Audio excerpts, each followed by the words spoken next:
लगता है कि तुम्हारे बाप का ईवीएम है, तो इस बार हम तुम्हारा इलाज खोजें, बाप ही बदल देंगे, तुम्हारा दवाई हम ढूंढें। और दवाई ये है कि इस बार का चुनाव हमको अलग तरीके से लड़ना पड़ेगा।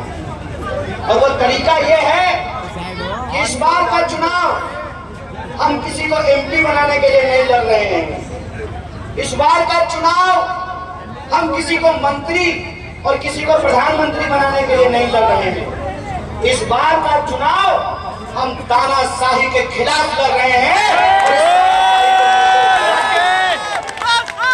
इसीलिए आप सब लोग जो यहाँ मौजूद हैं, मैं आप सबसे ये आग्रह करता हूँ, मैं आप सबसे ये गुजारिश करता हूँ कि हमने अपने मतभेद भुलाने की कोशिश की है।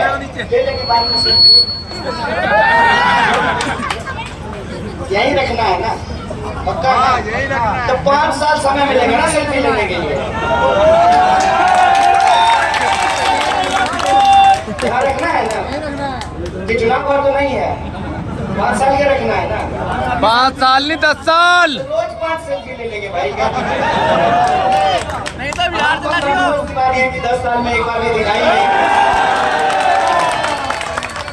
और एक बात, चाय भी पियेंगे ऑफिस में। हमने अपने मतभेद भुलाए हैं। आपने देखा होगा कि हमारे जो पार्षद साहब खड़े हैं, इनके सामने जो पार्षदी का चुनाव लड़ रहे होंगे, इस बार वो भी हमारे लिए प्रचार कर रहे हैं। हाँ जी, हमने अपने मतभेद भुलाए हैं। जी जी जी, और हमने इस बार एनडीए के सामने इंडिया गठबंधन बनाया है। हमने अपने मतभेद इसलिए भुलाए हैं कि हमको एक बात समझनी पड़ेगी कि ये चुनाव दल का चुनाव नहीं है, ये चुनाव देश का चुनाव है। ये चुनाव देश को बचाने का चुनाव है। ये चुनाव अपना वजूद बचाने का चुनाव है, अपना अस्तित्व बचाने का चुनाव है। इसीलिए हमको यह बात समझनी पड़ेगी, घर रहेगा तब न कमरा की लड़ाई लड़ेंगे, है कि नहीं? जब घर ही नहीं होगा तो कमरे की लड़ाई कैसे होगी? अगर संविधान रहेगा, लोकतंत्र रहेगा, जमहूरियत रहेगी, तब न विधायक लोग लड़ेंगे कि कौन विधायक बनेगा।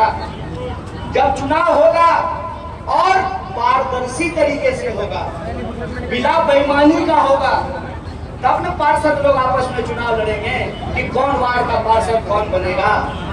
तानाशाही आज सर चढ़ करके बोल रही है, और इतना सर चढ़कर बोल रही है कि आपने देखा कि सूरत में क्या हुआ। उत्तर पूर्वी दिल्ली के लोग भाग्यशाली हैं, किस्मत वाले हैं कि उनके पास एक विकल्प है। जो लोग मनोज तिवारी को वोट नहीं देना चाहते हैं, तो उनके सामने एक प्रत्याशी है जो उनकी नोट से बिकने वाला नहीं है, उसके डंडे से डरने वाला नहीं है।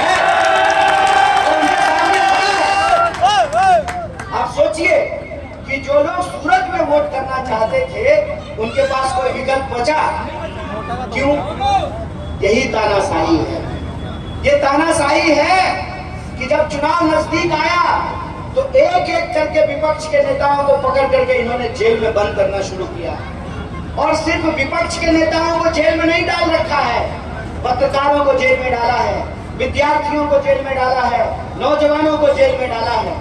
और आप सबको मैं बता दूं, केजरीवाल जी अभी जिस जेल से छूट करके आए हैं, तिहाड़ जेल से, वहां से तो मैं 2016 में ही घूम करके आ चुका हूं। तो हमारा और उनका रिश्ता जेल का रिश्ता बन गया है।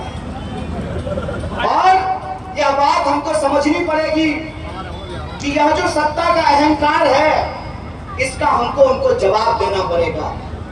हमको उनको जवाब देना पड़ेगा, उसी तरह से उनको सबक सिखाना पड़ेगा जैसे राम प्रसाद बिस्मिल और अशफाकुल्ला खान ने मिलकर के जो है अंग्रेजों को जवाब दिया।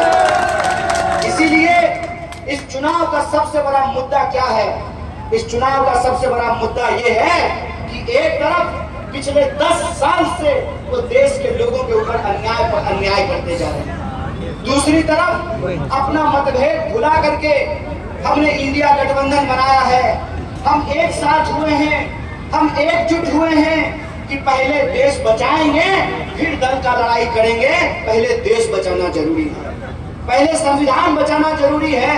और बार बार ये क्या कह रहे हैं कि हमको 400 सीट दे दीजिए। अभी तो जो है हम ट्रेलर दिखाए हैं, अभी हम आपको फिल्म दिखाएंगे।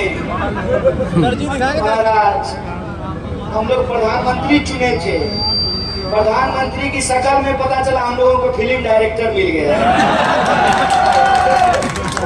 क्या ट्रेलर दिखाएंगे साहब?